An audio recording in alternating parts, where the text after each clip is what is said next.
Right. Well, I don't normally do this, but hello. It's been a long time, but we can officially say welcome back to the Rewinds Rewind, or in today's Woo! special episode, Yeah, yeah, the yeah. Rewinds Yay! recap of Big Brother Rewinds Season 18, Avatar: The Last Airbender. I'm your How many host, times can Shinx say Shinx. rewind? A lot. Anyway, I'm your host, Shanks, with the three other guests, hosts, whatever, like to introduce themselves. I'm Sydney. What's there to say? That's enough. It's like Cher. You say that, the whole room goes quiet. You're not going to say diversity hire anymore? Is that bit I retired? can't say that. I No, can't say she that. can't because I am Alex and I am now the other woman on the hosting team, no longer making Mhm. Sydney the diversity hire. Woo. Exactly.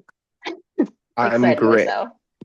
I'm Graham. The new season of 911 premieres next week. God damn it. Everybody stream on In a way, Aren't on this they might in be the space first now ABC. or time. something? Yeah, this might be the first time in history where people actually already knew that because the the trailer went so viral. Their trailer, And it's they're banging, but It's so bad. They're sending her to space. I'm so fucking excited. Fast and Furious, but cop show. Anyway. I was like, aren't they fucking EMTs? Why are they in space? What is Yeah, happening? why are they the ones to go? It makes me actually want to watch it to get to the bottom of it. I could tell you because it was all in the season trailer, but you Yeah, don't sorry, season care. 18. This is now This was the a 911 911 recap. Okay, so last season we had a few hiccups, bumps in the roads, and it's really funny. We had the cast with a lot of Rewind super fans, and none Mhm. of them got a podcast. So we're gonna make it up to them right now and just go through their season as best as we Exactly. can, as we promised. That's kind We're of benevolent leaders. We'll see. It's just vibes, you know? We don't have a plan. We have notes and vibes. uh So to start things off, we brought back four returning players from Big Brother 9. Sorry, Big Brother 10. Well, ninth place of Big Brother 10. We had Keisha, Isha. formerly known as Isha. Sage, whose claim to fame was lying about her friend being in the hospital in critical condition in order to be inactive and get So away with fucked it up. socially. I remember when I learned that lore on 13. I think Graham, wasn't it you who like made a reference to it? And I was legitimately worried about like the safety of your family or something. Yes. Someone made a reference to it, and I was Yeah. so worried. To the point where we had to make a rule that you can no longer lie about tragedies because that's a little fucked up. And you know what's funny? I thought that rule started because Luke lied about their. Wasn't it Luke who lied about their fish dying, or was that Oh G-Man? my God, it was I Luke lying about. I thought for some reason I thought that's when the rule started, but like that starting with Keisha actually makes sense because what they did was ridiculous, and that's actually like serious. But for some reason I thought the fish dying was the trigger for that rule. That So rest in peace, glad Olivia to the be fish. educated. Olivia the goldfish No. will be missed. Olivia the goldfish. Fuck her. And then next up from Big Brother 11, we have third place Laura, aka Brandon BC, who was playing a really good game and got sniped by arguably the Rewinds Go Arya. Been begging for her hmm second chance for a while, and she's getting one. Hmm. And hmm then hmm we don't always bring back the same attorneys as the real show, but when you're Nicole Franzel and Da'Vonne Rogers, you're gonna play Big Brother 18. So It's true. Exactly. we brought back Max as Nicole, Had to. runner-up of season 16 and fan favorite, hmm and Jay as Da'Vonne, fan favorite of season 17. Had Yep. hmm to. hmm Brought Had him no back. hmm choice. Exactly. It's not Big Brother 18 without Nicole and Da'Vonne or the rest of these No, other people. they ate. And we sorted them into the four avatar bending arts based on their past play styles. Max, Nicole, Burn the Jury, Fire Nation. Da'Vonne, Jay, the most grounded person on their entire cast, like just the normal individual amongst all those crackheads. The only sane one. Yeah. Grounded, Earth Tribe, Keisha, Waterworks, Fake Tears, all that, Water Tribe. And then Laura was floating around the house being very social, Air Tribe. Air nomads, whatever. And so then they go through a team Nimble draft. is the air thing. Because you said Yes, floating, which could be water, but you wouldn't think. this is true. And they eventually did a team draft, which eventually sorted out the teams being on the Earth Tribe, whatever, Earth Kingdom, whatever. Natalie, Da'Vonne, Jose, and Zakiya. The Water Tribe had Paul, Corey, Polly, and Keisha. The Air Nomads had Laura, Bridget, Tiffany, and Glenn. And the Fire Nation had Nicole, Bronte, Michelle, and Victor. And they Victor. were they were going into the crazy BB18 week one twist, and that got fucked up quickly because Victor walked from the game, which did save someone from getting hoed by competition at the very least. But yeah, that spun off. But then because Victor left, we made the Fire Nation compete in the HOH, which then granted Michelle as the first HOH of the season, while the Water Tribe, carried by the entire team, not named Keisha, earned immunity for the entire first round of the game. And week one, I feel like it was pretty straightforward. Alliances form between the social people. They try to pick off the non-social people. The highlight of week one, I would say, was Paulie winning the Spirit World competition, which allowed you to anonymously nominate any house guest who's not immune.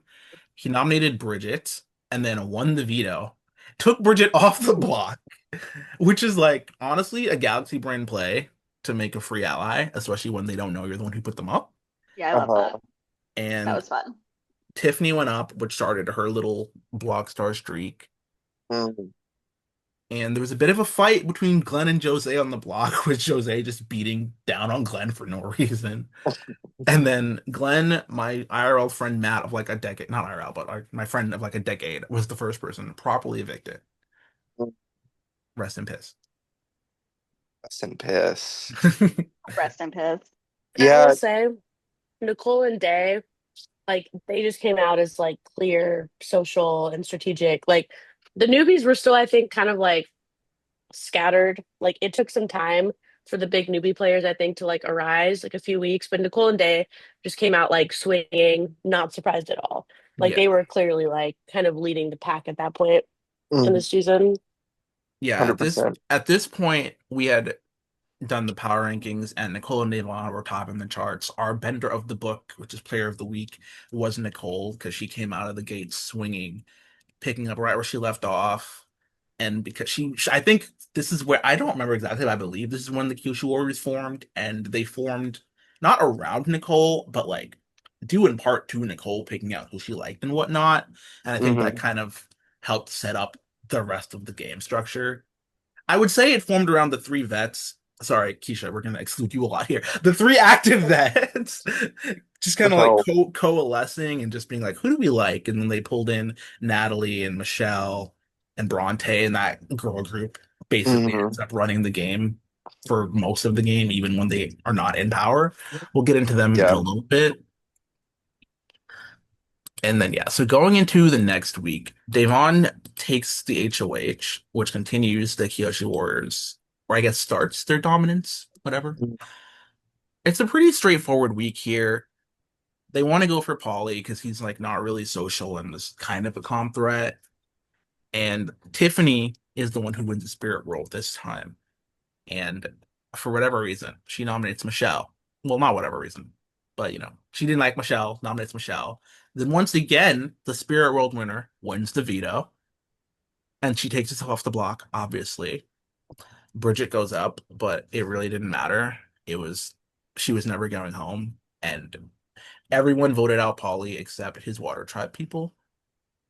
So, Hmm. oh, and Tiffany, because Tiffany and Paulie were kind of a weird like semi duo. I'm not really sure, but they were inactive copies vibes. And this set off Polly's run of just deciding, I'm just gonna like destroy the battle box back the battle back. And yeah, it was really funny because Polly and Corey were these early copies. I believe it was this week. Corey wanted to throw the spirit world, and he did it so quickly. He beat all of that. And even week one, like Polly, they went so fast, despite it was just like it was really impressive. Which was the week where he was trying to throw and still won? Like he actively like let it run for like an extra 4 minutes and still won or something I like that. believe that was Davon's HOH, the later Mm-hmm. HOH, if I'm not Mm-hmm. mistaken. Sorry, not to spoiler it, but this was Or like a I recurring think it was theme. Paul's HOH that Davon was leaving on, and Corey was gonna throw, and if he didn't throw, Davon would have won, but he threw Mm-hmm. by like a minute or something. Yeah, but yeah, Corey and Paulie's comp dominance needs to be stated here. I think later on there's a battle. The battle back this season were the exact same competitions as the HOHs, and I believe it was the aquarium puzzle that's going to come up in a few weeks. That Paulie Mm-hmm. did it so fast. Had he been in the game, he would have smoked everyone else like 3 times over. And I'm Yeah. just like, It was scary.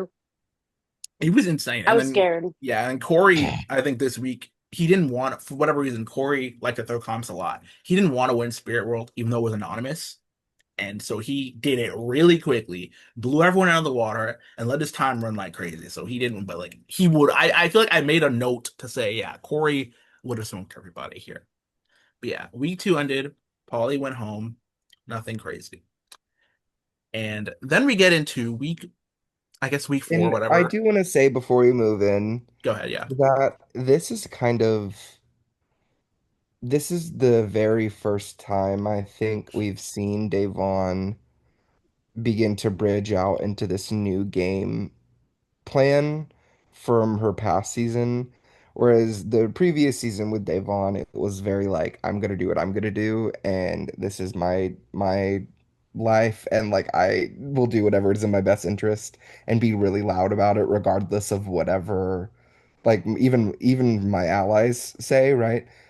And I Yeah. feel like she she wanted Tiffany to go home here, if I remember correctly, or at least put a couple of votes towards her, and that did not end up happening. Well, no, Uh, Tiffany won the veto this time. Tiffany wanted to be I there think this it was time. Bridget she wanted out, maybe. Bridget, she wanted out. Yeah, but it was that same vibe. Tiffany is the next one where she wins. But anyway, but Yeah. it's that same vibe of like this is Devon wanted something specific to happen and then it did not end up happening. And so like this is just kind of like a key factor for basically the rest of the season is that Devon, I think, does this thing this season where she overcorrects her behavior from last time, Yeah. where she was like very self-interested and like very straight up and grounded. Although again, she was surrounded by a bunch of crackheads, so I think she like had to do that in order to survive. But like this season, she really tried to cater a lot more to the house or like social dynamics Yeah. instead of just doing what was in her best interest. But because of that, we see a lot of times there will be things like this where she wanted Bridget to go, she wanted Tiffany to go later, in a different eviction, um, where that doesn't end up happening because she's not nearly as like direct or putting her foot down about things. Um, which is weird because she's still seen as doing that, even though what she wants doesn't happen Yeah. most of the time. So Yeah. anyway, that's just something to note because that becomes like a reoccurring theme throughout the season Yeah, of we've Devon got it. trying to get what she wants and it not happening, which is like the opposite of what she's known for. Yeah, Sydney noted in her power rankings here that it wasn't the cleanest HOH for Devon here, that Hmm. this week should have been open and shut, but it came out to be a split vote. But Yeah. Devon did ultimately end up getting her way to an extent, but she Hmm. made unnecessary enemies, and Yeah. she nominated 2 compies that both could have survived, but they didn't. And she's got enough Yeah. allies at this point that she would have been fine had she gone up, which we will see in Oh, for a few sure. It's short week weeks. two. She's still way ahead of the most of the pack, but it's definitely just like, oh, this is a different style of game that we're going to be seeing from Yeah. Davon. Not so And And much I think Nicole, but it definitely it Davon. started separating her, I think, because I think Nicole and Da'Vonne, like though Nicole was always kind of just I think a little bit ahead for the Hmm. most part, like they were very, very close in terms of like the power that they held and what they were doing in the game. And I think that HOH is kind of when a little bit of a bridge started to form between Nicole's game and Davon's game. Like Davon was always doing well and always in a good place, but it just was like after that HOH, I think it was just like cracks in her game showed a little bit too quickly. And I Hmm. think that ultimately was it became a bigger problem for her like later on. Yeah, Yeah, for and I sure. do want to note before I forget, I'm going through the power rankings here. This week we gave it to Natalie for a very important reason. This week, Hmm. Paulie and Zakiya caused a lot of chaos, with Zakiya calling it one of the funniest house meetings in Rewind's history. And a lot of people got called out. Some of it was bullshit, some of it was serious. But the only person of the Kyoshi Wars who really got out unscathed from this mess was Natalie. And I think this kind of, in hindsight, speaks to her winning game a lot more. She was always in a good position, but she was never the best position, which saved her from getting targeted a lot. And then Hmm. eventually it did let her become a pawn a lot more, but she was never going home in any of those cases until she Hmm. was quote unquote the last one to be picked off. But sometimes the last person get picked off, never gets picked off, But then it was too late. and then It they was go on too to Yeah, late. win. So And it that's was like always that a is a recurring whirlwind. pattern with Alex and the games that she plays and everything, which unfortunately does sometimes lead to like her game being undervalued and underrespected at the time. Because I feel like it's one of those play styles that really like shines upon reflection because you yeah, can kind of see like how much work was being done for so long. Like I think a lot of people kind of look at like shiny, flashy end game shit, and she did Hmm. have a bit of that, but yeah, I really think that just like that long, just positioning game is something that she's really, really skilled at. yeah, we're gonna get into it later. There's a point where Natalie makes a move that we all think is really bad, and then it literally is the move that gets her the win. So hey, sometimes we're wrong, Yeah, So Yeah. we'll own it. absolutely. Sometimes we fuck up. Well, We to can't. be fair, I still don't think it was a great move, but I, but I We can do, discuss it when we We get get but there. yeah, we'll get there when we get there. But at this I point, think, Alex is making it low-key kind of me think BB27 spoilers. Was Natalie the Ashley before we got Ashley? Like a little bit, low key, a tiny bit, maybe. I don't know. We'll get there when we get there. But um, I will say too, we haven't talked a tremendous amount about Laura yet, who yeah, will be a a large star. player going forward, but that's just kind of her whole MO Yeah, right now, is that she's just like garnering up her allies and like being a little strategic, crazy person, like in the corner, yeah. I kind of. think it starts to happen these next 2 weeks for Laura in Yeah, it's like particular. this week, and then is like the kind of the lead up, and then it explodes in the next couple of weeks, where she really kind of comes into her power in the game. Yeah, so going into week 4, Bronte wins HOH, and she makes a questionable choice. Everyone told her to backdoor Tiffany, but she wanted to just nominate Tiffany up front, which was a very big risk. And then Zakiya, after her crazy house meeting, won the Spirit World competition, nominated Da'Vonne, but as we said, Da'Vonne was in a good spot. She was never going home. No. I respect the shot from Zakiya, but unfortunately, it just was never going to land. And I don't think anyone Zakiya nominated would have left unless she like made a bad play and nominated someone out of the power structure. So it kind of just worked out that way. But yeah, eventually Bridget won the veto, and she was very. I will give Bronte her flowers here. I remember correctly, Bridget really wanted to veto Tiffany. Like really, really, really wanted Hmm. to veto Tiffany. Hmm. And Bronte stood 10 toes down. She was like, "You cannot do that. Please don't do that." And we see this a lot later on. Bronte just kind of like at times will like force her will on people. Hmm.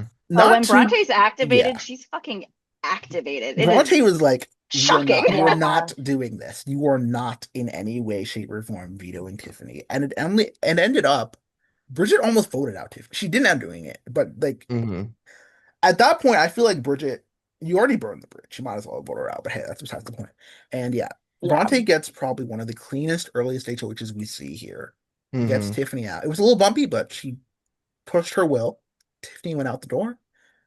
And at this point, Paulie is still smoking everybody in the battle backs. It's not even worth discussing at this point.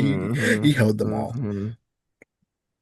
And then week 5, I would say it's for statistic wise, it's a very straightforward week. Corey did what he had to do. He wanted Jose out, and out Jose went. Jose won the Spirit World competition, made what I do think is a bad play, and he could have nominated. He nominated Michelle because he didn't like Michelle. But again, I don't think there's anyone Jose could have nominated that would have stayed or that would have left without it being a bad move for him. and like no one wanted Jose to stay at this point. I It say was really, leaving almost unanimously against the person you put up yeah, it's is just the that's only vote against for Jose to Diabolical. stay was Laura throwing a hinky vote on Zakia for shits and giggles. and we see this with Laura just like blatantly doing insane shit this season Yes. for like no reason. Yeah, It's Let a girl have a Why incredible. not? hobby. It's and incredible.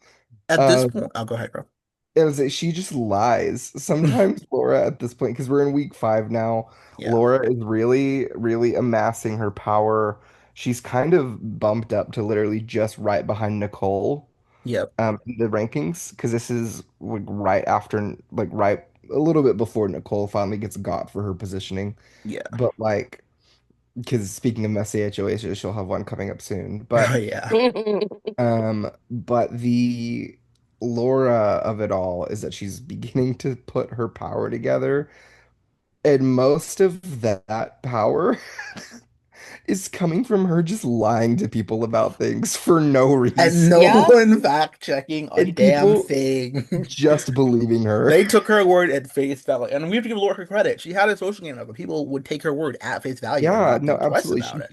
She spent the first 4 weeks, and we that's why I mentioned it previously because I was like, Laura hasn't really been super known yet, but like she will be because she spent the first couple of weeks in the game like really cementing those bonds with people on a Almost social building an level. army of swords.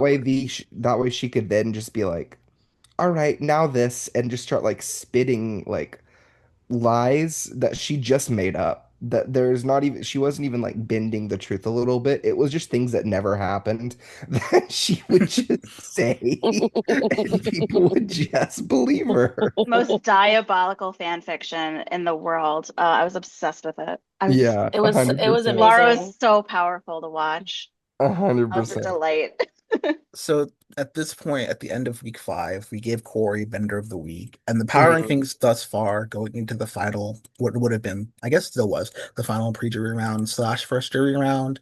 We had Nicole, Laura, Corey, Natalie, Bronte in top 5, and then Da'Vonne, Bridget, Michelle, Zakia, Paul, Keisha, and Jose and Tiffany bottoming it out because we combined those rankings for this week.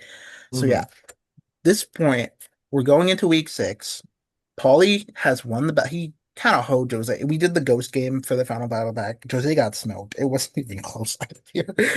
Yeah. mhm, So at this point, I will give an official shout out to all of our pre-jurors, Shannon, Matt, Kels, and Sid. You guys were great. And Bowman here.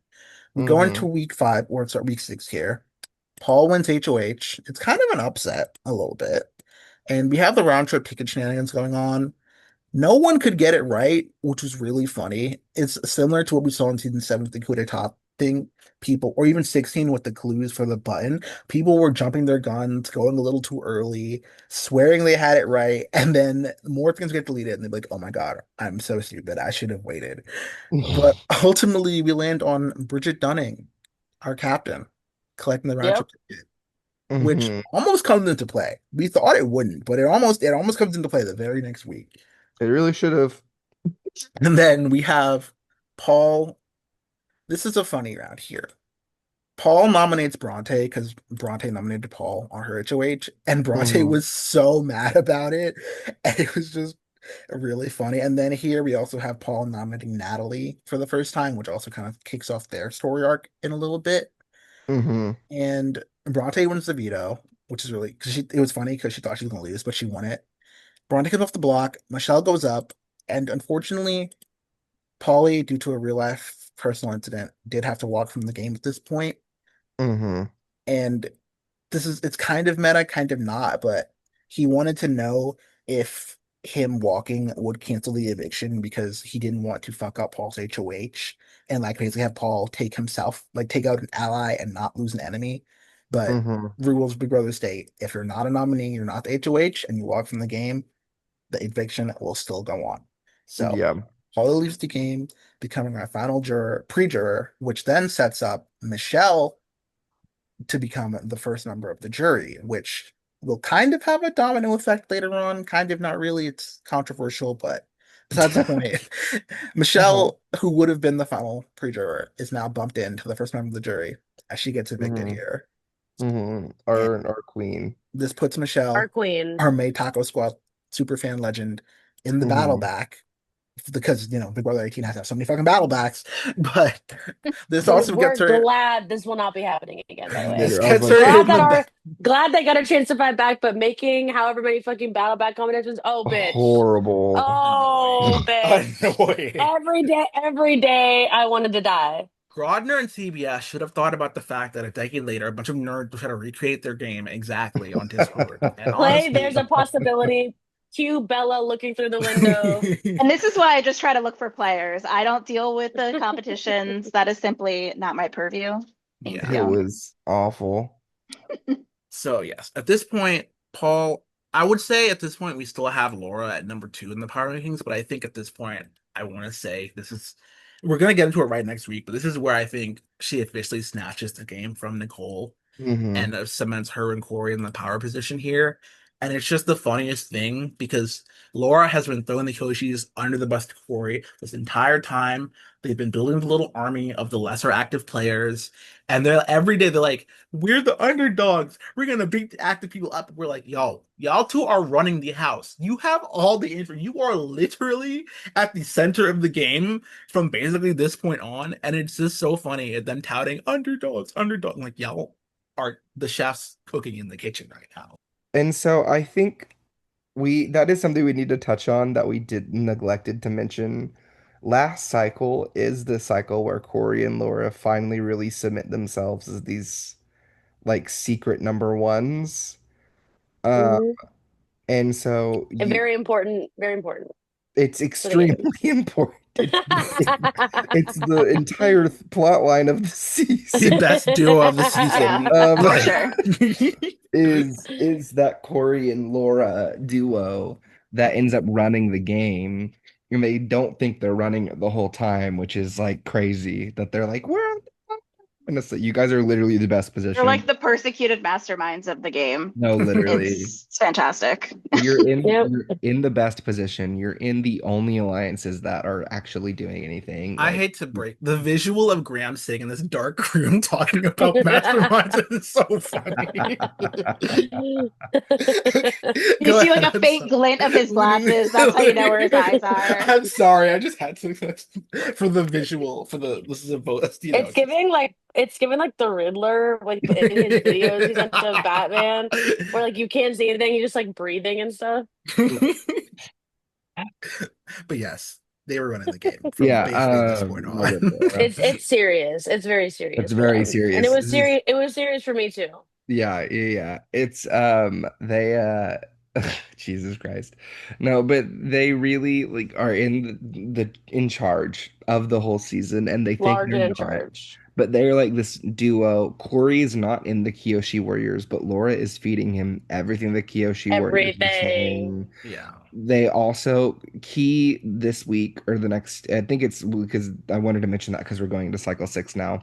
But key this like cycle 6 week now, they make this alliance with Paul, H2O. Laura and Corey do Hmm. this H2O alliance with Paul, which ends up becoming this like hugely important alliance that they make because it protects them and also it gives them so much ammunition against Nicole and Da'Vonne because at this Yep. point, we see Laura and Corey finally be like, okay, we've been working with Da'Vonne. Well, Corey hasn't been working with Da'Vonne, but Laura's like, we've been working with Da'Vonne and Nicole, and I don't think that this is sustainable, and I think we need to get rid of them eventually, like sooner rather than later. Now, sooner still it still ends up being later versus sooner. Like we still have Yeah. a couple of evictions to Yeah. get through, but like because I mean we still need. I mean they end. Spoiler alert, but like hello.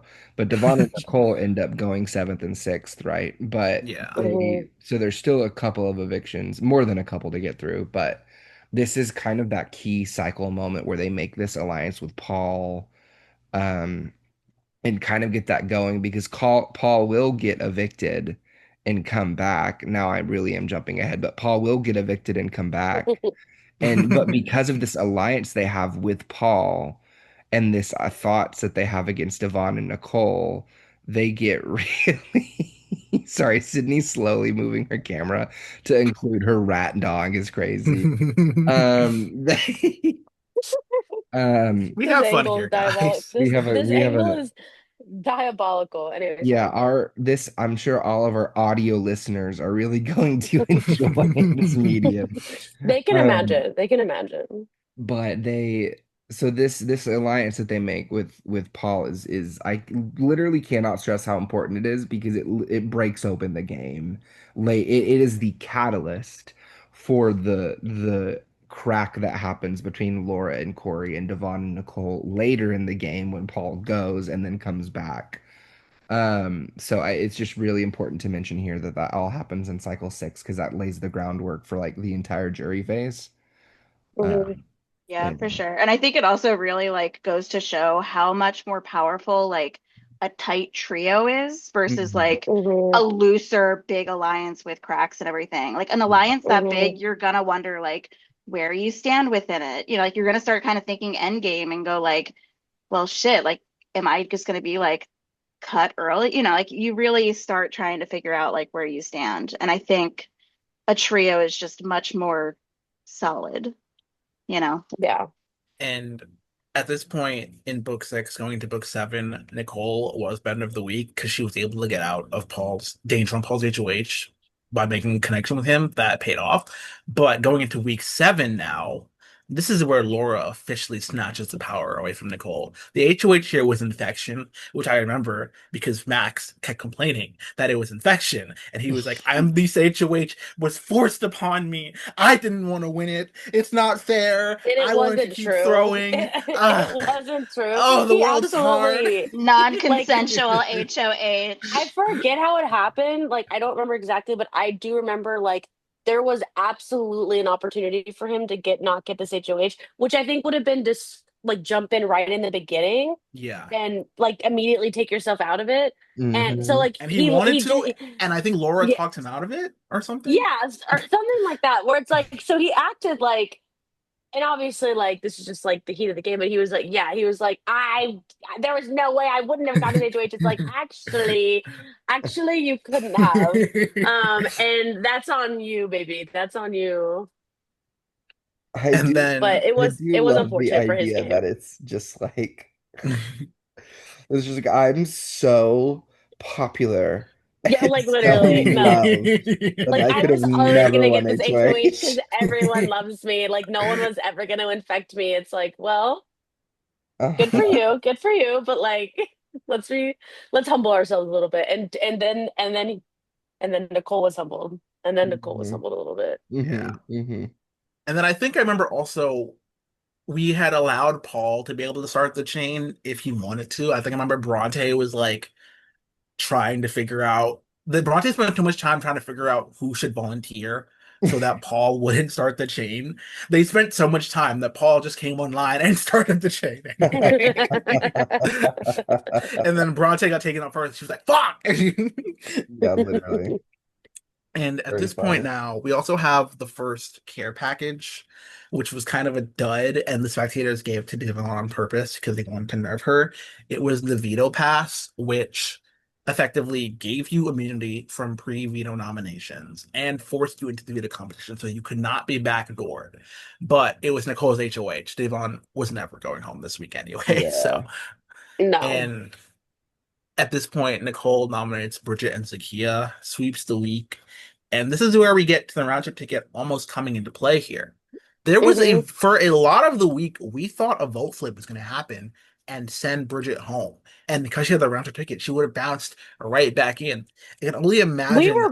We were rooting for it for only that reason. Like Yeah, I we can Yeah, didn't only want Bridget to imagine leave. the We hell wanted Bridget to come Max back, but we wanted, yes, we wanted the round trip ticket because we knew she'd come back. So we Max were would have like, crashed I don't out so care. hard, and it would Oh have my been God, I so know. It would have been funny. so funny. But unfortunately, well, obviously, fortunately for Bridget, it didn't flip, even though she would have come back. She just didn't know that. Or did she Yeah, know? Was she aware? she was not aware. she No didn't one. know Yeah, No, she had yeah, they they were not it. didn't. aware. No one, yeah, no Only one knew. we knew, but we were rooting for it for like just the fun, but didn't happen. But But it it's also okay. would have been funny because Bridget's allies would have been the ones that flipped to get her out, and she would have Hmm. Right, come back in, exactly. and it would have been really funny for the dynamics. We just, I Hmm. honestly think it might have pushed it in a weird way. It would have pushed her more to Bronte, but and Yeah, also it's at this Also, interesting to point, think how the game oh would have been different if yeah. she'd been evicted and come back. we also didn't mention that Bridget literally gave Nicole this HOH and then Nicole nominated. Oh my God, That yeah. was crazy. That was Nicole was like, oh yeah, diabolical. Nicole was so mad. I think because she told Bridget, I don't want it. And Bridget was like, I trust you, Nicole. And Nicole was like, mistake. Go on the block. It was She was like, diabolical. Bridget forced HOH on me. She's going forced on the block.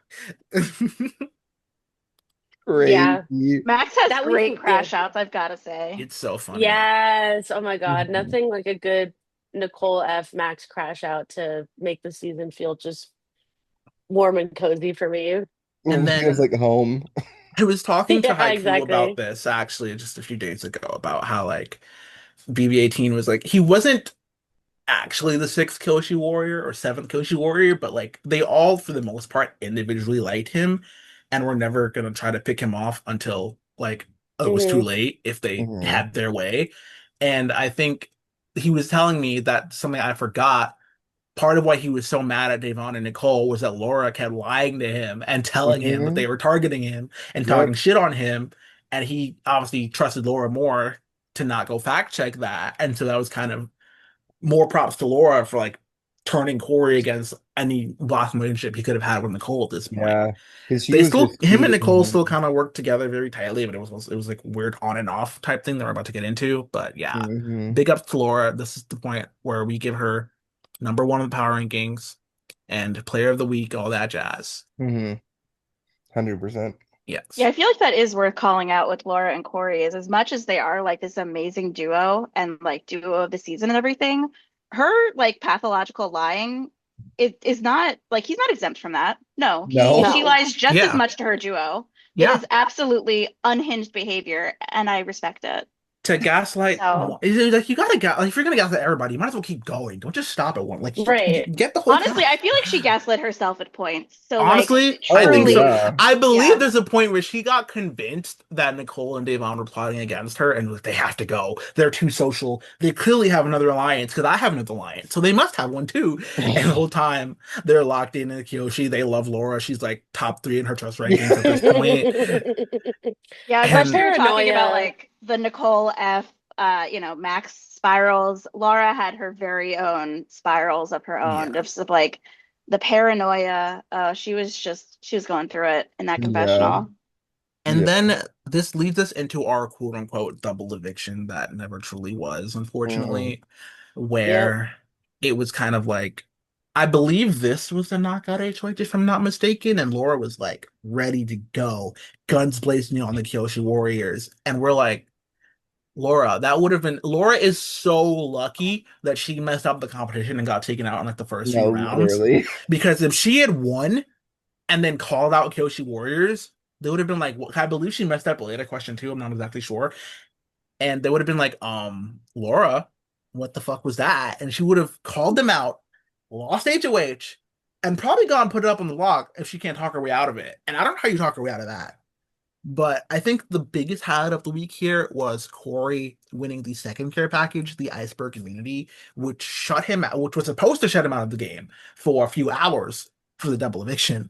But because the round had to be extended a little bit, it shut him out of the game for like 2 or 3 real life days, Hmm. basically. Yep. So he Hmm. was just in sequ he could not see anything. He did not know who won HOH, not who won veto. I believe all we did was DM him the final noms, and he had to be Hmm. like, "Yeah, that's all we did. We DM'd him the final noms, like you're voting between Keisha or Paul," and he was like, "Well, obviously I'm voting for the Keisha at this point because Paul was his like ride or die." Hmm. And Yeah. this was crucial because they've all wanted to it here, nominated Bridget and Paul. Corey was such a comp beast. I do think he could have and probably would have won the veto and saved Paul here, Yep. but he was shut out, which the spectators gave it to Corey to save him because they thought that they might take a shot at Corey, Hmm. but Hmm. it almost kind of hurt him in a way because he couldn't campaign for Paul, he couldn't veto Yep. Paul, And yeah. And then, Yep. so yeah, out the door, Paul goes because Bridget won the veto. Keisha went on the block, kind of a non-entity. That was the first vet on vet shot, but it was like, again, Keisha was kind of like kicked out of the vet alliance at this Yeah. point. Yeah. Yeah. It's Keisha like the was shot just they take where they're like, see, guys, it isn't newbies versus vets. We swear. Yeah, literally. I do dead think that ass I do want to though. say I think that notion kind of got quelled quickly. I feel like the vets melded into this cast the only people They who cared about the did. vets were Laura, thinking that the other vets because Hmm. this is the thing. Laura Brandon was a Rewind super fan, and he like studied maybe a bit excessively on Max and Jay's games. So he was like, they're working hard, they're gaming. I know these bitches are too fucking I social. They mean, gotta go. not to be selfish about it, but like it was a good call though. Like, because that's what I Yep. did in 13, right? When it was like, who do I think is coming back with the other vets? And then Yeah. you look at their games and you're like, okay, we need to make sure that we're like seeing who is actually gonna be here, what their play style is gonna be. Like, it's really smart Hmm. to do that because I Yeah. think that's a lot of what happened in this game in particular is that people didn't do that except Laura. And Yeah. so Nicole is getting away with a lot of the same shit she got away with in her first season because no one had any idea like that this was just what she does. And Laura was getting away with a lot of this shit. Although to be fair, Laura did not go as like insane, like gaslight batshit crazy as she did in Yeah. 11. But she was still doing that. She was just faced with a more insane batshit gaslight crazy person Yeah. in Arya slash Jen slash Ghost. So it was like so it was Yeah. like she didn't really have a choice. But I think that was a good shot. Something that I think we definitely need to mention here is what I was talking about with Devon's HOH earlier is like mega applies here. Yeah. I was about to This get is into that that. full Yeah. circle moment we were talking about where Devon does not want Paul to go home. She does not want to put up And Paul. nor does Nicole. Nicole also doesn't want Paul to go Neither and wants one to of go. them want to do And this. they had the Hmm. means to save him. The votes Yeah. were Hmm. there. Nicole vote. Okay, votes were kind of there. We'll get into it, but the votes were kind of there. But Nicole gone with her gut, it would have tied. Devon would have picked Keisha. But Uh, Nicole doesn't go with her gut sometimes. Well, Hmm. and so they didn't want to put up Paul. The reason they put up Paul is because we neglected to mention last cycle, but the reason they put up Paul was to appease their other Kyoshi warrior members Yeah, because Yep. Nicole last week when she won HOH, part of the messiness of her HOH we forgot to mention was that they pissed off Bronte and Natalie yeah, last week with yeah. their nominations and the way they went about things. Because Paul put them up. They were getting HOH, and Paul isn't on the block. They're like, Nicole, what the fuck? He should have Yeah. shot at us. What are you doing? What are you doing? You didn't put him up. And but Nicole and Da'Vonne being the social and kind of like strategic players they are, we're like, well, we don't really want to get rid of Paul. We like Paul. We're kind of working with him a little bit. Hands in too many cookie jars type shit. 100%. And so because they're the big targets and like out in the open, that gets seen because they're the ones Hmm. that have the attention on them. Even though Laura, who is also in the alliance, is doing the exact same thing, she isn't the one that's getting caught with this, kind of hands in too many cookie jar situation, finger in too Yeah. many pies. Fingers and pies, thank you. Yeah, I got It's you, part Alex. it's I part knew it of was what it's coming. part of why Laura rises and Nicole and Devon start to fall here. Yeah. Hmm. And And so Yep. yeah, Devon puts up Paul in order to appease Natalie and Bronte, and that was absolutely against her best interest, completely yeah. against her best interest. Because then Nat and Bronte stood 10 toes down in the vote, like we're voting out Paul here. And this is why we gave Bronte the player of the week for the double because it was so quick. And like Bronte and Natalie, the only ones somehow that got what they wanted despite not Hmm. winning the competition. Hmm. And Hmm. this is the big thing that I want to know here that where Laura's secrecy kind of bit her in the butt here. She also wanted Paul to stay, Yep. but she didn't want to publicly want this is funny coming from me, but Laura did not wear her vote here, and it caused No. a lot of drama because she was like trying to gaslight Many such Nicole, cases.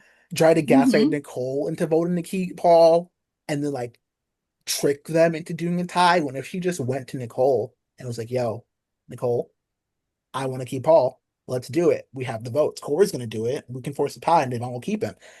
But Laura was trying to play 8D chess and just like, no, Nicole, I don't want Paul to stay. And then Nicole was like, I can't vote out Paul, or I can't keep Paul. Laura's not keeping him. No one's gonna keep him. What am I gonna do? And she was like, I should have just given Paul a pity vote. He would have stayed. Fuck. And it just had Laura just not had Laura just try to be a little less messy here and just being like, You're Yeah. expecting Laura to tell the truth to one of her allies. Are you serious? Let's be so for real now. Yep. Come on. She's like, Yep. Laura, give us like 2 seconds. Just a little No. bit of truth, Laura. Just tell him you want Paul to stay. Mm-mm. Paul would have stayed. Keisha would have left. But hey, it was Like there really were funny. there were so many instances where Paul just should have stayed this week, and he just He got shouldn't have absolutely gone up. screwed by He every could have single had one of veto in a them. different timeline. I think he got second in the vote, if I'm not mistaken, which is also tragic. He And did. he shouldn't have been evicted votes wise. He had the votes. He had allies, and they all everyone that is not named Bronte or Natalie played poorly this week, Yeah, it was except pretty Corey, but he couldn't bad. do anything. Yeah, it was pretty bad. Because there's just like he shouldn't have been up, even though he was up, he should have had the votes. His number one ally was frozen and couldn't even do anything.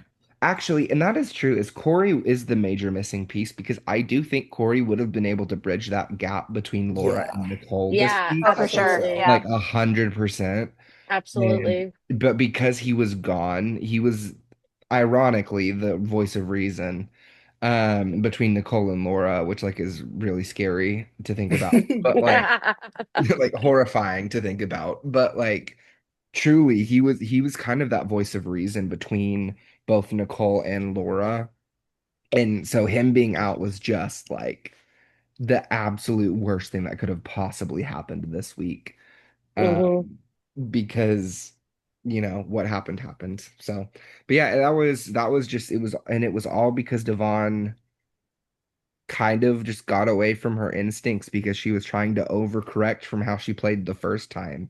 And that's a Yeah. huge storyline I don't think we really talk about in most It vet happens with a lot of seasons. vets, and Yeah. it hit really hard this season. Yeah, Yeah. it happens in a lot of vet seasons where people come back and try to overcorrect, but this Even a real life scenario we have in Big Brother All Stars. Danny came back and she was not loyal to her alliance at all in 13. And she Mhm. came in at 22, wanted to be super loyal, and it got her one placement further. So it's just like sometimes if it ain't broke, don't fix it. But sometimes it is Yeah. broke and fixing it doesn't work either.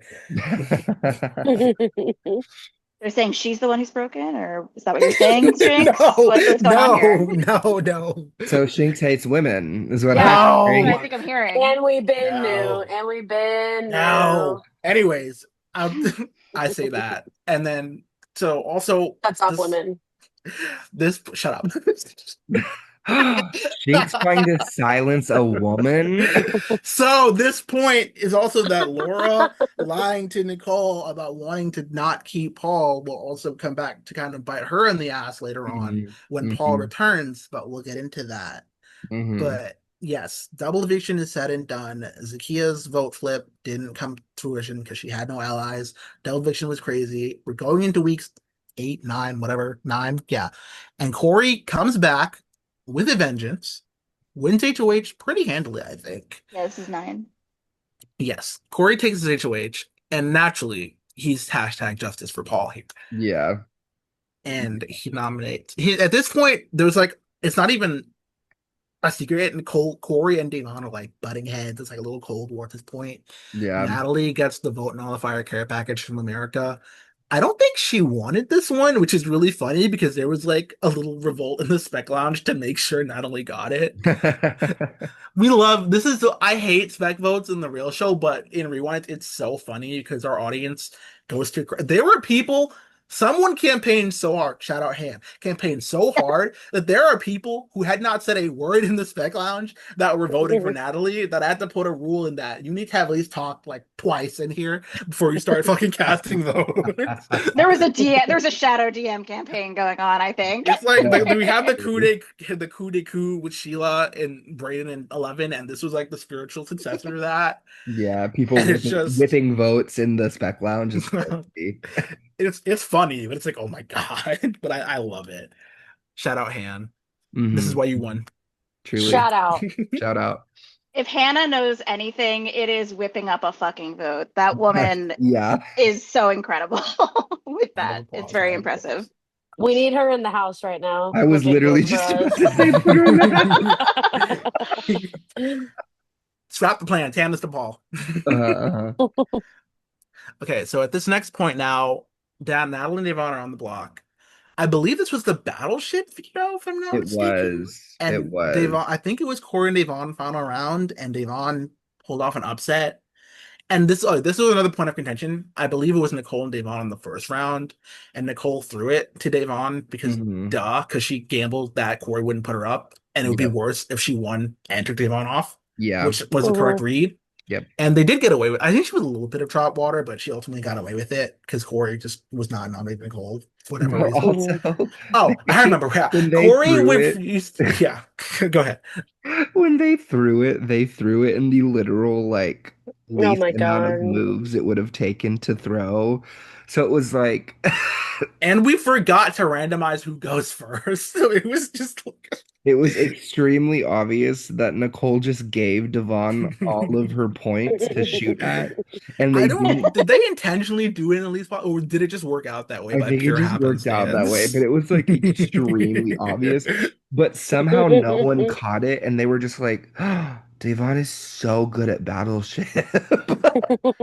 And this is another point that I want to make of Corey not targeting Nicole. For whatever reason, Yeah. Corey was like, instead of he knew Nicole was sliding him at times, it was not instead of just targeting her, he wanted to weaken her, take out her allies, and force her to work with him. But I'm like, why? Just take her out. I don't understand. I mean, Yeah, I'm that glad is the storyline lasted, but This I is why didn't get it. Corey and Lara were such a good duo, is both of them were so twisted And about the Laura way wanted they would Nicole out approach things. Like so bad. none of it was straightforward. None of it was like sane behavior. It was all just like watching a psychological experiment. It was Laura would delightful. get pissed when Corey wouldn't target Nicole, and Corey wouldn't target Nicole because he wanted to weaken her instead of just getting her out. It was just like Laura was like, "What I are you mean, doing? I'm that throwing is you all ammunition at her. Get her out." He's like, that's "No." like such a survivor coded mindset though of like I'm not gonna take out the big player. I'm gonna take out All their their friends. all their friends Then for they some have to work with reason. me. I don't understand that ever, but I also think It that gave us good Corey content. I do think Corey was trying to keep Nicole around for a couple of reasons. One, he was trying to weaken her so she would be an ally of his because he did really like Nicole. But Yeah, also, two, Nicole is just a huge target. And so having someone like that still in the game when you yourself are a huge target because you're like comping out of the game basically, yeah. and people want to get rid of you, it's like, okay, well, do we take out Corey or do we take out Nicole? Like having that option of having a really big name still next to you when you are also a big name is sometimes a good strategy of trying to at least buy yourself a little bit of time.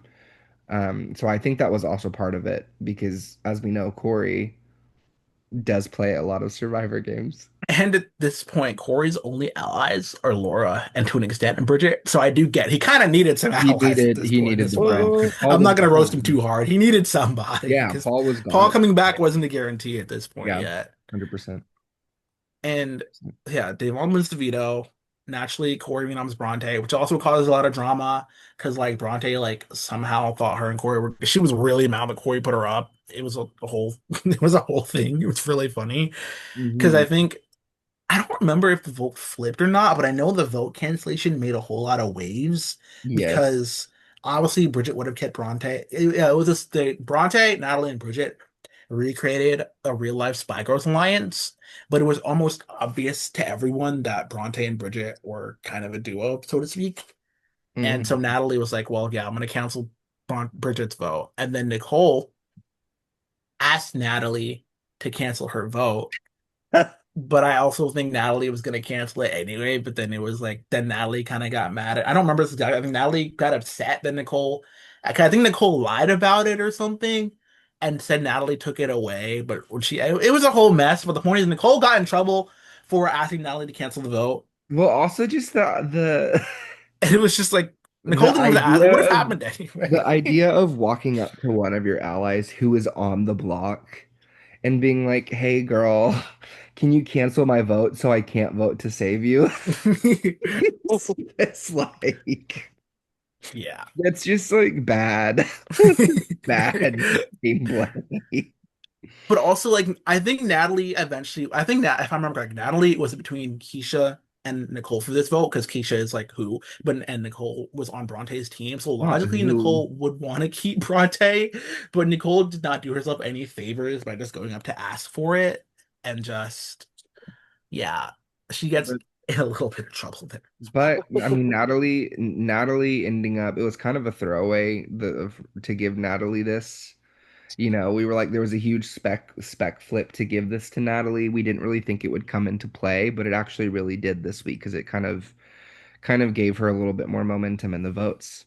And Yeah. Natalie ends up She got to staying. see where some people stood, and she ended up Yep, staying unanimously. yep, and she ended up staying unanimously. In a weird twist of fate, Sydney put Bronte about. Not only was Bronte not last, she was also not second to last in the power rankings. She was actually above two people that stayed, which Can is I can I first crazy. say that I was given suggestions to do that, but I was also willing to do it. It was a team Yeah. effort. I I'm mean, guilty. and I this might be the season.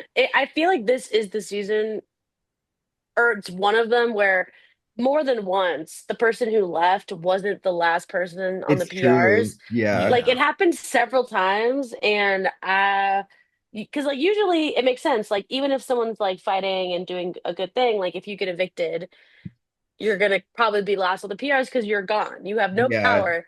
But You have no sometimes, ability to even play the game anymore. Like, goodbye. right. But then every once in a while, there comes a time where there are players who are still in the Big Brother house who have so little power and autonomy that you simply have to put them below the person who left because it's almost like they're not in the house either. And that happened multiple times this I think season. we hold And Keisha a lot. I think Keisha was last place in a lot of power rankings. you know what? I love Keisha. I was so glad that she Sage, we came love you. back. Sage, we love No, you. like Seisha's awesome, and we were so happy to have him back as Keisha. Keisha is an iconic, you know, figure both in actual Big Brother and in BBR.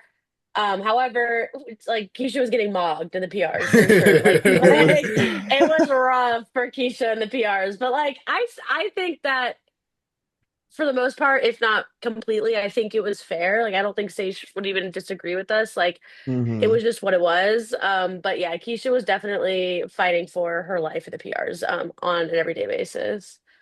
Yeah. So the reason we had My Keisha bad. and Bridget in last place is because Keisha at this point had no. Oh yeah, and yeah, this is a good thing to know. Keisha had made great bonds with both nominees, and then told both of them that she wanted to keep them, and they compared notes and stuff, and they were like, okay. And they put Keisha high on their trust rankings, and then took her down in the same round because of her messiness. And then hmm she voted, and she wasn't even confident in it because Laura misted her. And even they didn't even need her vote anyways. It was just like I feel bad because Keisha wanted to play. She wanted to turn things around. It was just she was drawing dead at this point. It was really It was sad. just too late. It was too far into the game, I think, to make hmm a big enough pivot. Like there just wasn't enough time, and the relationships that already existed were too strong, and the players who had the power already just had so much power that there just wasn't enough. There would have had to been like She a needed an seismic shift in the HOH game. and to take out one of the Yeah. power players, but Keisha Yes. was also a comp flop, And I so don't honestly, I don't think that would have won her or saved her the game either. Like I probably just think not. it was too late. Too much had passed. Too much also was going over Keisha's head. Like there was so much happening, a lot because of Laura and Laura's like craziness and paranoia behind the scenes that Yeah. Keisha wasn't even like a third keyed into. Like, and I think Keisha could come in and like actually like kind of clock things that she needed to be clocking, but it was all kind of like on the surface level. Like there was just so much going on behind the scenes with all these big players. That I think Keisha had just been locked out of that. And I don't think it would have been possible for her to access it, lest there was like a twist that came in that just completely like seismically shifted the entire social dynamics of the house, and that just like wasn't going to happen. And that Yeah. was what was so weird with both Keisha and Bridget, which we'll talk about next cycle because the same thing happens when Keisha goes next cycle Yeah. and but is still not last in the PR. Now Yeah. Bridget was last in the PR. Because this week, Bridget's only highlight was getting her vote canceled because she didn't want to pick between her allies. Even though she made a choice. hmm And then the Literally. fact that she revealed that she had an answer ticket, those were Bridget's peak this week. People were saying to other people that Bridget only wins against Keisha. And from our perspective as host and specs, that would have been a doomsday finale. So it's Yeah, that it was like, come on now. like, It, how did this Yeah, happen? Bridget went out, dried Keisha the I don't know. No shade, Captain Sage, but yeah. yeah, true, all love. two legends whom we love dearly, but it was just like Yeah, Jesus Christ. But Actually, what's could have seen a funny? reality where Captain fucking activated and just Yeah, beasted, basically to pull literally. like a pixel. Yeah. And that was And the then craziest thing too, is that they both just like logged on intermittently. Couldn't they even were international players, so I'll give them that's some yes, grace. but That couldn't might even be say a factor. consistently, but intermittently. Yeah, And you also have to take that into account, the internationalness of it all whenever you think about like how bonds are formed and how people have time to spend and that for kind of sure. thing. But Mhm. it was just like they would log on randomly in their DRs and be like, they yeah, thought Laura's some running the crazy, game. crazy take, or that was sometimes correct, and it's No, like, it was well, no. that's the crazy thing is most of the time it was right. Like most of the time, like Captain slash Bridget would just log on and be like, yeah, Laura's running the game. Yeah, And then put her at number one Just anyways. Laura's just literally lying to my face right now because I know this is But not I still true. trust her. And then still putting Laura at number one in the trust ranking. Like that was basically the entire vibe of it. Honestly, it was fucking awesome. I was like, period. It's And then Period. crazy. the last thing I want to touch on this note before we move on to the next week, Natalie's care package, I forgot about this. It also got her nominated. Corey was thinking about nominating Natalie, and after she got the care package, she was like, I'm gonna nominate you for sure to like nerf this thing a little bit. Mhm. And it was like I felt bad because all the specs fought for her to get it, and she's like, I don't want this. And you guys fucked me over so Yeah, it felt bad. so bad. She's like, no, I wanted her to know we love her. And now she's mad because we hate her. Yeah, yeah. Well, because it was like he was kind of waffling between Natalie and Bronte, both next to Devon, because he knew that they were both. I mean, to be at least he was lucky in that he had a really solid trio of nominees to kind of go through. Like Yeah, he wasn't. It wasn't a situation where it was like, oh my God, I'm gonna have to show all my cards, and he was in like revenge mode. Like he kind of had his picking of who Yeah, he yeah, wanted to for sure. nominate this week. But For sure. it definitely ended up becoming Natalie because of that care package, because he was kind of waffling between Bronte or Natalie. yeah, And then Bronte ended up going up and going out anyway. But hmm it was very not as helpful to her game as the specs were hoping. yeah. But it worked out for Natalie. We're going into Devon's HOH now. I was like, isn't this the co-HOH nightmare? Yes, and we're going into Devon's HOH, and the audience now gives Nicole the co-HOH. So once again, an HOH is forced upon Max, and he is not happy about it. Wasn't this It's Especially, no, specifically for the crash out? I'm yeah, pretty I sure we were believe like, that no, was yeah, hilarious last they did time. We this want that with again. intention. and it was his most deserved crash out because it was shitty. But Oh, as I said, like if you're a great weather player, like pivot, like Yeah, do something, like come on, you can do this, and he and couldn't. stats wise, this was a pretty straightforward week. Crash out aside. hmm Nicole nominated Bridget, Da'Vonne nominated Keisha. These are both repeat nods for both of them. The most important thing here, besides Nicole's crash out, is that this begins Corey's 5 week veto run that gets him into the final three. I don't think anyone, even in real life, has won five in a row. I don't even remember if I won five in a row. Like that shit is impressive, regardless. Like yeah, hats for off to sure. IQ, and it starts Yeah. here and it just yeah, let me just read the power rankings really quickly to see if anything substantial kicked off here besides that. But I Well, don't I also think think this so. is a big plus for Corey's game if he would have ended up getting, spoiler alert, obviously, but if he would have gotten to final two, he Yeah, could have been more than just a power, like more than just like a comp beast, because this was a great week for him and him being able to convince Devon not to nominate him in return. yeah. Um, Yeah. Mhm. This was Yeah. that was a huge thing that happened this week was that Devon did not nominate Corey. I mean, he still won the veto, so I guess it wouldn't have mattered, but like just from like an optic standpoint, um, him like, And no, I do have some social strategic ability. this is the week we finally Not put him just me above just like Laura in the winning everything. PRs, so he took his Hmm. first number one this time as well. Mm-hmm. Mm-hmm. Yeah, that's a Wait. good point, Graham, because like I was actually about to make a joke about like BBR's proud tradition of just inactive compies causing problems in the game. But Yep. like he doesn't fit that archetype, especially with He was like an how active comp much oh base. yeah, he was an active Yeah. compies. Like it was actually really fun to watch because he was also like not just comp beasting and NDMs, like actively strategizing, like with Lara, plotting the deaths of half the Hmm. house, like and just constantly being a problem and you couldn't get rid of him, you know? Hmm. Yeah. Yeah, Da'Vonne here. Part of why Da'Vonne was fine with keeping Corey safe was because she wanted Keisha to go because it would have given Bronte and Michelle better odds at winning the battle back. So it wasn't a full miss. I still think she should have taken the shot at Corey, but he probably does come back, so I'm not going to blame her too much. These fucking Yeah. battle back seasons, everything gets really annoying. So I understand why she didn't take him out, but in a simple a Victor Target kind of game, I'm sure she would have ignored his pleas and taken the shot here. Yeah. But it put her and Nicole in a bad spot because Corey was not going to take their deal, and now they're both outgoing HOH, which I think we can kind of just jump into it now. This kind of Mm, fucks them over because we're yeah. into the button competition for the joint HOH battle back now, and Nicole and Da'Vonne can't help their Kyoshi Warriors get points, and Um, Laura is playing for Paul, and even Natalie at this point is also playing for Paul because she doesn't want Bronte to come Hmm. back either. A funny moment of this is Bronte and Paul both they shoot or shoot. They both called out their allies who they need to help them win and stay in the mhm, game. mhm. And Paul's allies were like, "Bet, what's the plan? I got you." And Natalie was like, "Bronte, don't fucking call me out. What are you doing?" And I believe Bronte ends up wasting a push or something. I know Keisha had a fun comp flop moment of like I think going for 3 points. I don't even remember. Keisha did some flop moment. It was really funny. But yeah, the big thing here was Nicole and Devon were crashing out because they couldn't do anything.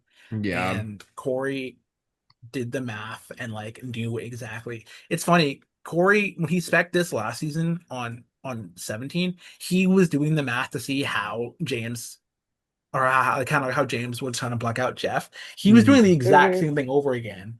And he was like, yeah, we're going to block out Bronte and make sure Paul comes back. And not only does Paul come back, they made sure Paul won the HOH.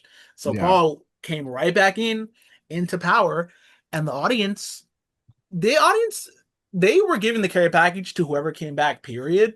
Hmm. And then Hmm. they were like, okay, can we specify? Like, I want it to be Paul. If Paul doesn't come back, give it to whoever. So they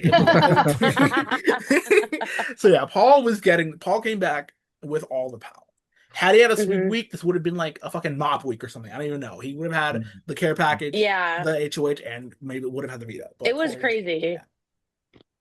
So yes, Paul comes in, wins the faded deal, basically the baby bribe at this point, which is again kind of redundant, but it the power itself isn't what matters. It's the drama that the power causes that is the drama here.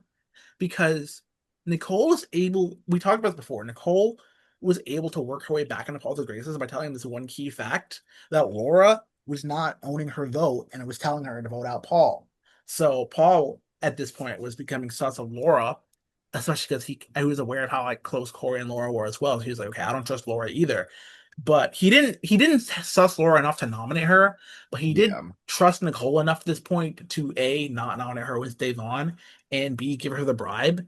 And it's a good thing because I do think Nicole leaves against Da'Vonne at Yeah. this Hmm. in this Yeah, for vote. sure. So she got out Yep. really cleanly. So yes, Paul bribed Nicole to throw the veto if she was not nominated. And I don't even think Nicole got picked, if I remember correctly, so it didn't even matter. But the fact Mhm. that she wasn't nominated pissed off Da'Vonne enough because she's like, okay, Nicole did some fucking rat shit to avoid the block. So at this point, Nicole She'd Da'Vonne be correct. Da'Vonne was done with Nicole from this point on, even in jury, just like in the real people voting too, Da'Vonne was never voting for Nicole. Here, Da'Vonne was Well, and then not fucking with Nicole at this And point. then, which doesn't help because Laura has been now Laura decides to take Natalie under her wing and start literally just saying absolute insane like more insane batshit, not even true things to Natalie now. And That Natalie things that never are fact checks it. no. But then Devon tells Natalie like, yeah, Nicole had to have done something ratty to not get nominated, which only Daddy. further pisses Natalie off. Because Natalie's the one on the block in Nicole's plot, so it's just like a Yeah. whole. And it's It's a whole another weird fucking ping thing. pong thing between Paul and Natalie here. Even though Natalie wanted Paul back in, then got mad that Paul nommed her. It was just a weird turn of events here. Yes, Yeah.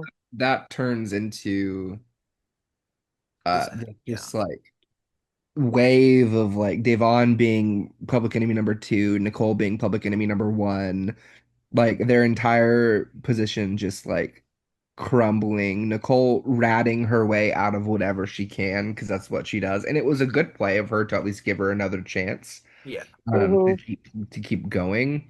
Um, but at Running this, into the arms of men away from her all women's alliance. Okay, Nicole Franzel. I was And like, yeah, how here, fitting. this is the competition, as you mentioned over. Corey almost ruined everything by throwing the veto, which almost had Dave on. I think it came down to literal seconds. Had he not thrown, it would have been a clean one. But he threw and still won by, I believe, I want to say 7 seconds. It was 4 seconds. 4 seconds? Jesus He Christ. won by 4 seconds. Like, had he taken a Yeah. second to breathe, his whole week is fucked Hmm. up because he threw the Hmm. competition for no reason. Because then Davon lost his competition by 4 seconds, Yeah, just which yeah, it hurts a lot. But that's Big Her Brother. fighting for her life and him throw it. That's insane. It That was Yeah. was so upsetting at the devastating. yeah. time. I think he told her he threw too, and that just made things worse. She was like, "Why the fuck Yeah. did you tell me that?"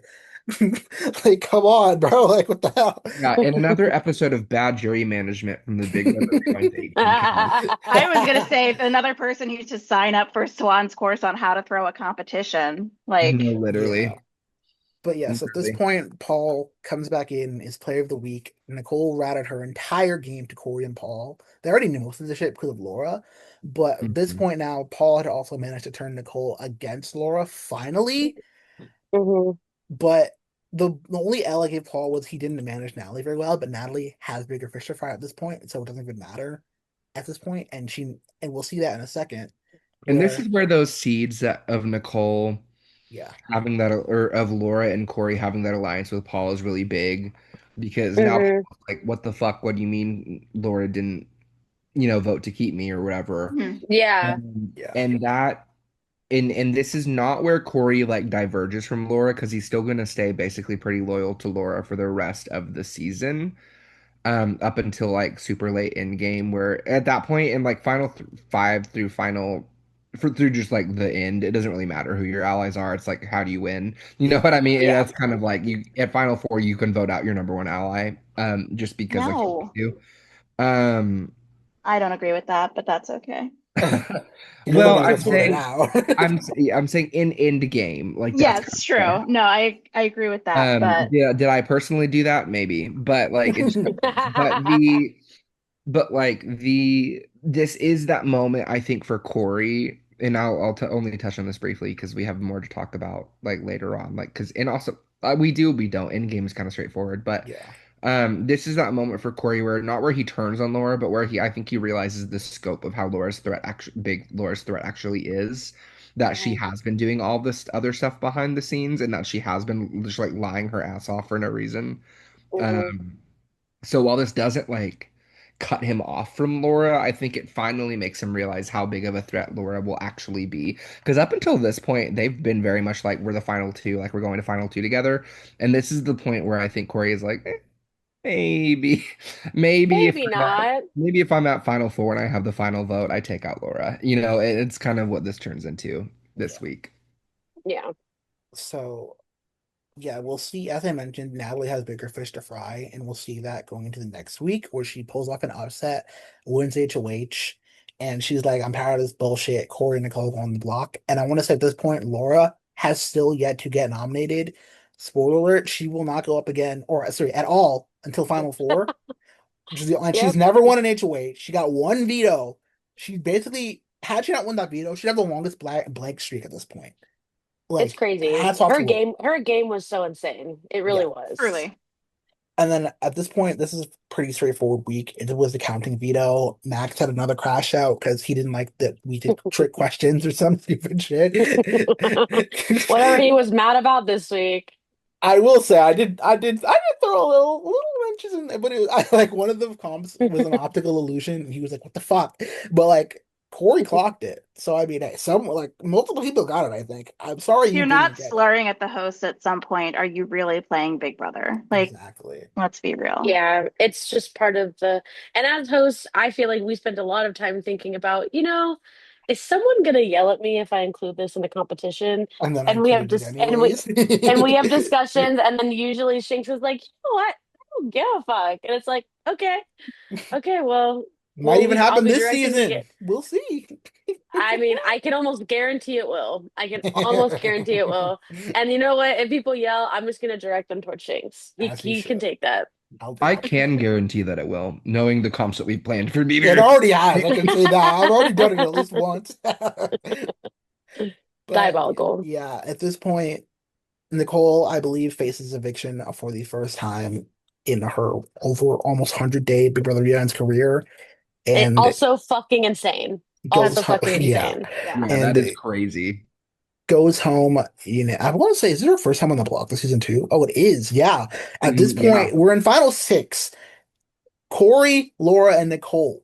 None of them have been nominated for eviction at this. Half the Insane. house has Which is yet to be fucking crazy. nominated for eviction here. Well, This was that's what such happens a when people heavy. recycle their nominations and try to like pick off like outside people and leave the power players for later, quote unquote, and everything. Like you Yeah. basically just And have then they're people all sitting left. around, not on the block, having insane stats on paper. Like Hmm. Yeah. So everyone needs Nicole, to leave. yeah. Nicole and Corey get their first nomination from Natalie. The one L I gave, we gave this story give Natalie shit with A, not at least nomming Laura to like take that stat away from her on the renom. And two, we didn't think targeting Nicole was her best play. Hmm. Let me see if I wrote down why. Okay, yeah. Because Nicole was her only ally left. Okay, the exact power rankings were Natalie, you got what you wanted and get a Nicole lead, but we don't know why. Bitterness? Question mark. It was a misread of the current state. Laura's missed. I don't know. She could have done something big, but she wasted her HOH taking a shot on Corey, and Natalie should have been her Nicole. Natalie should have had Nicole be her shield. Is a thought that we had, but we did say Natalie still has a real shot. She's not dead in the water, but this is a missed opportunity. But Yeah. it ends up being the opportunity. So I again, mean, Yeah. take our I L think where here. we were coming from at that position was Yeah, Nicole was Natalie's literal only ally left. yeah. Like Yeah. truly. She thought she had an ally in Laura, but that's because Laura was Laura like is gaslighting her the whole fucking time. missing. Laura's missed. And I think I literally put in the spec lounge, like, I'm interested to see what happens when Natalie comes out of the house and realizes that her entire friendship with Laura was completely fabricated. Yeah. With like, uh-oh. Yeah. She got that 500K, so I mean, it worked out for her. No, it But worked out. no, it did. It ended up working out. And I'm happy for Natalie in that sense. I just think that it's like it's one of those like percentage plays in Big Brother. Like it's like 9 times out of 10 this doesn't work. And this was Hmm. the one time out of 10 that it did work because Big Brother can get crazy. Yep. Because like Nicole had absolutely no power in the house left. She Yep. was Hmm. not a threat at this point. She had burned so many people on the jury. She was not a threat at this point, and she was also the only person that Natalie really had a chance of working with. Um, and then it ended up kind of backfire. It ended up working out because of what's to come. But it Hmm. was at the time we were all just like sitting there flabbergasted, just like, girl, what are you doing? Yeah. Did I Well, make up the fact that like part of her logic with this was because she was trying to get close with Paul? I And I think think this she happens more knew that next like, week. is it? Okay. But I could Hmm. have sworn that she was like, I thought she was thinking about this before it actually like kind of manifested and her kind of going like, yeah, it was because I was thinking that. Like, I don't We know have if we had her final two with Paul going in the next round, but maybe the seed started this round. But I think Hmm. it gets made I think next they round. started having conversations like in a strategic manner that kind of laid the ground. Like I don't think they like went from zero to final two. You know what I Yeah, mean? No. Mhm. So yeah. this is the cycle where that happens. And I Yeah, also yeah, yeah. We can get recognize into that they it. were the only two people they could take to the end and win against. Hmm. Yeah, Like just each other in general. Like yeah. it was like Natalie needed Paul and Paul needed Natalie. This it's that. Or For Bridget, They sure. could but not beat anybody else. Bridget. Well, yeah. But we're gonna get to that now. So I going was like, into let's get there. week 13 now. Corey sweeps the week because of course he does. The biggest L here isn't that the Corey had his wins here because the biggest L's here was that Laura wanted to try to force Paul out and force Corey to take her to final two, and then tried really hard to get Natalie voted out and just did not happen at all. And Paul ran all this to Natalie, which is what I think cemented the Paul and Natalie final two we were just talking about. Hmm. And Corey sweeping the week, also locking with Paul. Like, yeah, I love Corey so much, but I can't take him to final two either. I'll bring him to final three so he can take me, but I can't take him any further than that. And that's where Hmm. Paul's head was at. And then Natalie did spend a lot of the week thinking she was leaving. And with all due respect, she should have. I don't know why Corey was so hard on Bridget. I do, but like logically, like Corey wanted Bridget out because she was a goat and was taking up final two spots. And he generally thought he could get Paul and Laura taken a final two without Bridget being there to be an enticing like prize or whatever. And he had a boot Hmm. list, and he had Nicole sixth, Bridget fifth, and then I believe Natalie fourth is what he wanted. But then Mhm. yeah, so yeah, Bridget leaves, and Natalie fourth does not happen because she wins the final four HOH I was and about to Hmm. say, locks herself into final four, final three. I think Corey taking Bridget out over Natalie is a bigger That's misplay the than mistake. Yes. Natalie Yeah. taking Yeah. out Nicole. Yeah. Um, Truly, I mean, like we because we gave Natalie a lot of shit, but we should have given Corey more shit for this. I think. I Yeah. think not Yeah. this I think we time. had Corey got. I think not to make another thing. I think Corey was kind of on a Morgan upside here, and Hmm. Natalie's on a Ashley quote unquote downside. But Yeah, just like it happened there, it happened here. The upside happened in the final HOH, and that's all you need. yeah. And yeah, I think we thought Corey was gonna get out of it anyways and Hmm. get Natalie evicted, and then Natalie won HOH, and we were like, holy shit. It's Because I over. Yep. believe I believe it was what the bleep or something, and whatever it was, Natalie ran away with it, and we were like, holy Hmm. shit. She Because yeah, that did. was the L of Corey winning Final Five HOH. You're outgoing at Final Four, which is always Yep. a touchy Yeah. Mhm. situation. Hate Final Five HOH. But Corey Hate did what it. Corey does, won his fifth and final veto in a row in Zingland, because naturally. And of course, Mhm. Laura was nominated for the first time here, and it was her last because Corey did finally send her packing, having to choose between his final twos here. He knew that he thought he could get Paul to take him, and he ultimately wanted to take Paul because A, Water Tribe duo, B, he thought Paul would be an easier beat, but he also just loved Paul a lot. Mhm. Yeah. And Hmm. yeah, it was an L for Laura, unfortunately. I think Yeah. she really needed a comp the last week to change things up, but Yes. Laura was another one who's like really great socially, really shit comp wise, so it just kind of I fell and I balances out, think it was unfortunately. like Corey was hedging his bets on like winning versus making it to the final two. Yes. Because it's Yep. that age old like debate of like if do I want to either get to the final two and potentially lose, or do I want to get to the final two and know that I'll win? Yeah. Right. Because it's like if he evicts uh brain Paul? blank, we're back. If he evicts, was it Laura? Oh, it was Laura and Yeah, it was Paul, right? Laura and Paul. Yeah, Final So Four. it was like I think he was kind of in the position where I think Laura would have taken him no matter what. Towards the end, like he was trying, I think his ideal setup was Paul versus Laura in the final three with him, and Yeah, because he then thinks they either both one take of them him. takes him. Yeah. But the problem was when Natalie won Final Four HOH, she kind of got screwed there where he didn't have the option anymore, and he had Yes. to choose like, okay, well, Laura will take me to Final Two over Natalie, but well, at least in his mind, he didn't know that Laura had been like planting seeds with Natalie, but it was like Laura will Hmm. Yeah. take me to Final Two versus Paul might might not, but like I can't beat Laura at final two, but I can beat, it was kind Mhm. of that like, okay, do I want to get there or do I want to win? Yeah. Um, would you rather go out in third and not win, but know that you would have won if you got there, or would you rather make it to final two and lose? Yeah, it's a rough one And for it's not sure. like there Mhm. was someone there where he was like, "Oh, I couldn't stand losing to them, so I would rather Yeah. bring the harder to beat person and like not give them a shot." So Yep. like, Yep. It Yeah. Yep. was it was it was a rough spot to be in for Corey at this point when Natalie won Final Four HOH. He was kind of Mhm. just got. Yeah. And at this point, we had given Corey the last two player of the weeks, but at Hmm. this point, Natalie took Final Four with ease, and we said whoever wins Final HOH will win the last one because they're probably going to win the game at that point. Yep. And yeah, Mhm. I think we can go into the finale now at this point. Yep. Well, yeah. Going into part one, naturally, Corey came out winning the classic BBR escape room in a time of 27 minutes to Natalie's 41 and Paul's 46. Hmm. And now getting into part two, that was the actual like tricky thing here, where we had a little bit of, there was some mistakes here. There was a little, well, we redid the webs more or less. Oh God.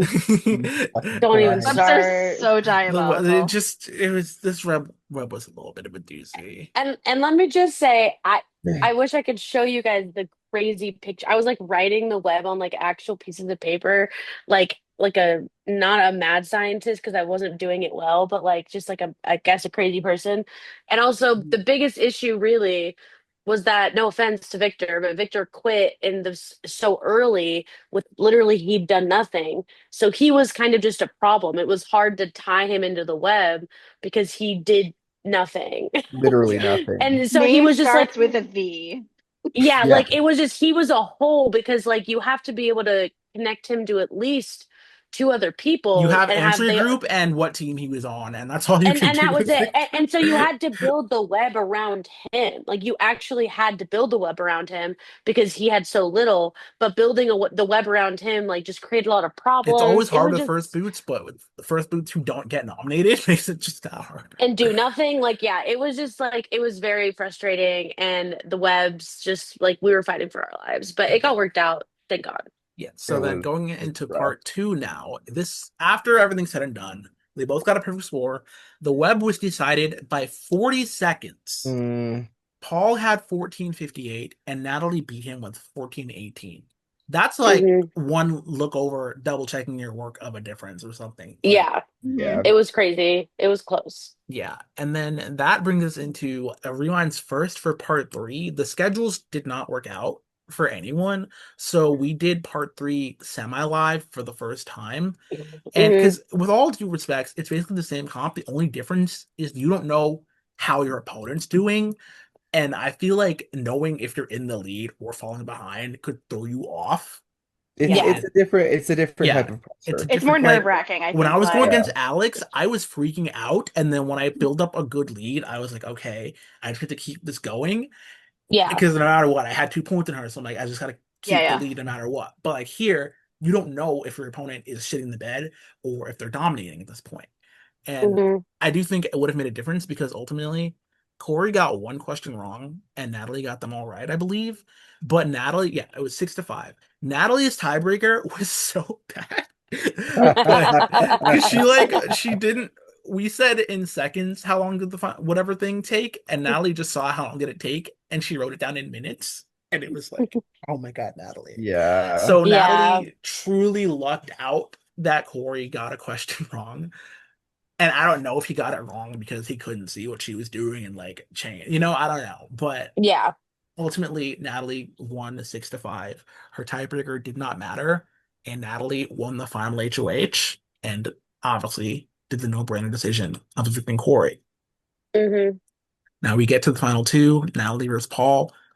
It was close, and I wish I could talk this up more, but unfortunately, I think Paul was doomed for the fact that, as we said earlier, Bridget, not Bridget, Michelle, Bronte, Da'Vonne, Nicole, Laura. Yes. That's 5 votes. That's 5 Kosher Yep. Warriors. Natalie's right there. Unfortunately, there's nothing Paul could have done except maybe flip Laura. And Laura even in spite of Kyoshi Wars, was not voting for Paul because she's one of those you got evicted purists. I'm not Yeah. voting, even though Mhm. she's the part of the reason Paul got evicted. It's just- but yeah, unfortunately, Paul put up a good fight, and the fact that he was able to grab four more votes when we Yeah, only thought he was going to get Corey is major ups to Paul, major ups Yep. to yep, Nick. Shout for out. I sure. think being Paul is just a 5-4 runner-up death sentence in every universe, unfortunately. Yeah. But Yep, yes, Natalie, Hannah, wow. Natalie, Alex, 8. Paul played great. I think he was just, and this is where the quote unquote controversy comes in because people are like, if Paulie didn't quit, Michelle wouldn't have been in jury, and that vote would have been different. But also, if Paulie made jury and Michelle left, who's to say we get the same final two? Who's to say Yep. we get any right. same Yeah. placement? Period.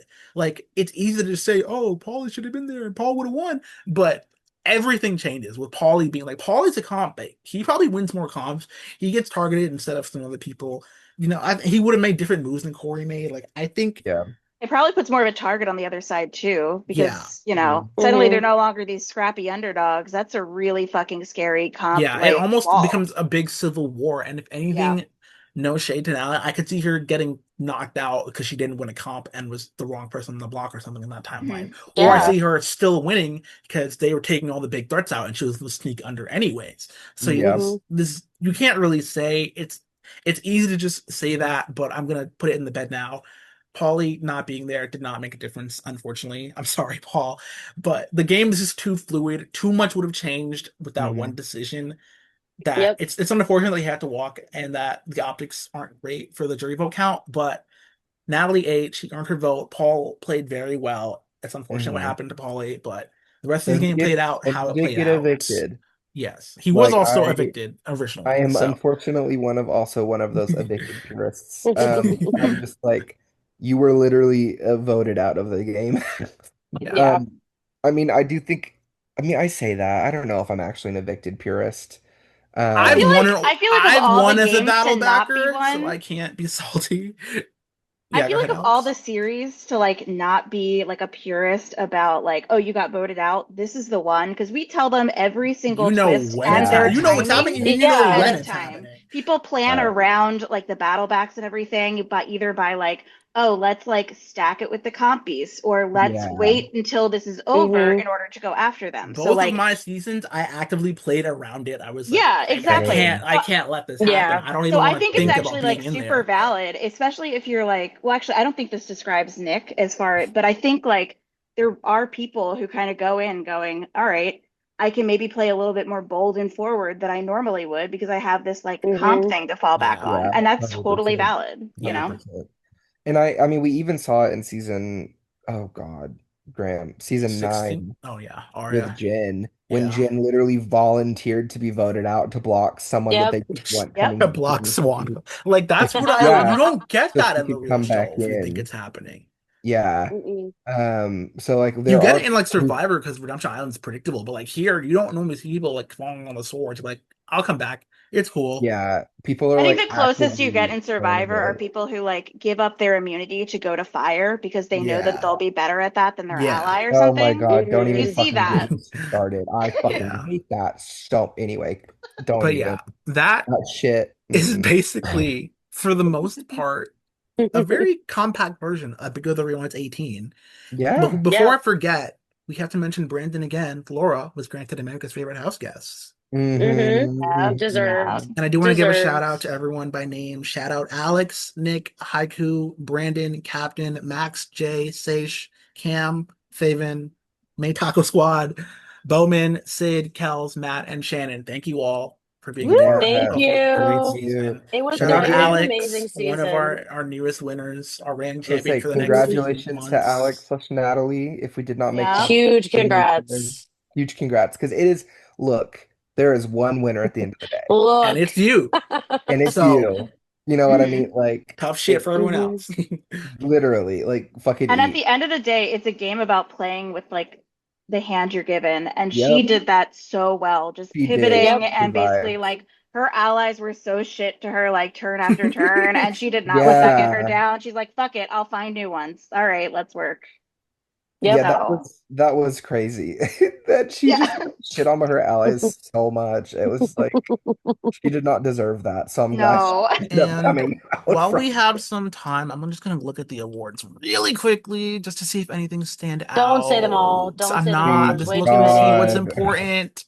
Just what's important. Blessed Duo was What's the obviously Pikmin Corey. award? I forget who Corey. got that. Oh, I think that went to Zakiya, obviously.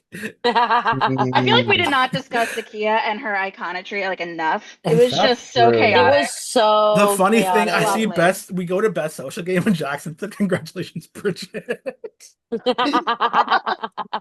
But yeah, best physical game obviously went to Corey. Strategic and social went to Laura. Best duo was Corey and Laura. Rivalry of the season, who the fuck cares? I'm sorry. It should have been Corey and Natalie, and I'm saying it was Corey and Natalie.